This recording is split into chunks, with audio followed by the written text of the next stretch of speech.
देखिए हमारे 172 की तो स्ट्रेंथ थी, लेकिन राजनीति में ऐसा होता है कि कोई अपना विरोधी गुट आना चाहता है तो उसे लेना भी जरूरी होता है, और वही नीति बीजेपी ने अपनाई है।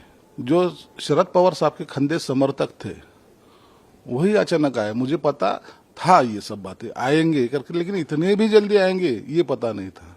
पर वो होते हुए नजर नहीं आया तो अभी देखिए ये गुट आने से कुछ हमारी जो सत्ता है, सत्ता में उनको हिस्सेदारी देना जरूरी हुआ था। जब उनको सत्ता में हिस्सेदारी दी, बट नेचुरल है कि कुछ हमारे ही लोगों के जो पद मिलने वाले थे वो कम हुए, इसलिए थोड़ी नाराजगी है, ये मैं मानता हूँ। ये कोई झूठ या छुपाने वाली बात नहीं। नहीं वो आ गए, हम बहुत खुश है, बहुत खुश है, ऐसा नहीं है। तो ये तो होता है, लेकिन इसका अभी जो तोड़ है, इसके ऊपर सोल्यूशन जो है वो सीएम ने, अब डिप्टी सीएम ने निकालना चाहिए।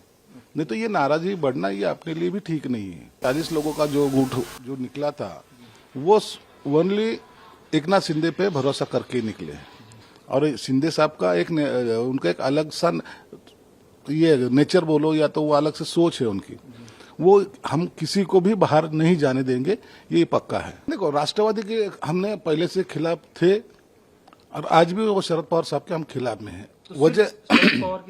वजह ये है कि उन्होंने पार्टी को खत्म करना चाहता था।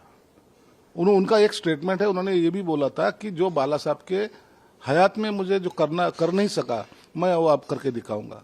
ये उद्धव साहब को जो बनाया उन्होंने सीएम, ये उनको एक मोहरा बल्कि उनको यूज किया गया।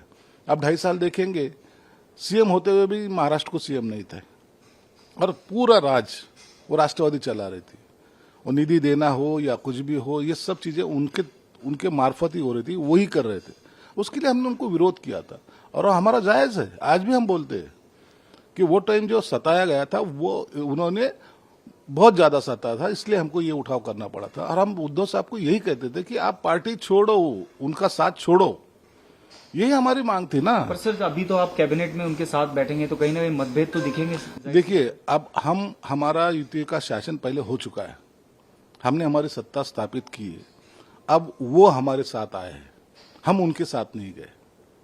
वो हमें सब आए हैं, हमारे में इंटर उन्होंने किया है, तो बातें तो हमारी भी माननी पड़ेगी। ऐसा नहीं होगा। अब चलेगी मुख्यमंत्री एकनाथ शिंदे साहब की,